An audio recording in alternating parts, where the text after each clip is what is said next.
ठरलं तर मग या मालिकेच्या 23 जूनच्या भागामध्ये आपण पाहणार आहोत. सायली घरातील सर्व मंडळींना घेऊन घराच्या बागेत जाते आणि छान झाडं लावते. तर पुढे प्रिया म्हणते की ह्या सायलीला काय समाजसुधारक व्हायचं असतं काय माहिती, हिच्यामुळे माझा केवढा टाईमपास झाला. मला आता साक्षीला भेटून सांगितलं पाहिजे की अर्जुन, सायली व चैतन्य तुझ्याविषयी काहीतरी बोलत होते, म्हणजे ते नक्कीच तुझ्याविषयी काहीतरी प्लॅन करत असणार, त्यांना काहीतरी पुरावा सापडला असेल. आणि लगेच जाण्यासाठी निघते. तेवढ्यात अश्विन विचारतो की कुठे चाललीस.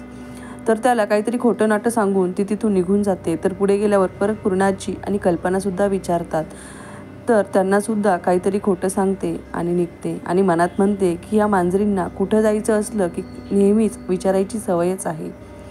पुढे प्रिया साक्षीला जाऊन सांगते की अर्जुन, सायली तुझ्याबद्दल काहीतरी प्लॅन करतायत. मला असं वाटते की त्यांच्या हाती काहीतरी पुरावा लागला आहे आणि मी तो ऐकतच होते ते काय बोलतात. तेवढ्यात तिथे कल्पी टपकली आणि त्यामुळे मला पुढचं काहीच ऐकता आलं नाही.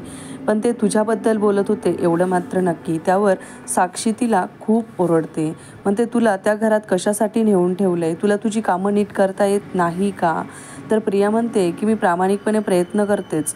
तर इकडे सायली पार्लर सर्व्हिसवाली मुलगी बनून साक्षीच्या घरी येते आणि ते अर्ध लॉकेट शोधण्यासाठी. पुढील भागात सायली लॉकेट शोधत असताना तेवढ्यात साक्षी तिथे येते.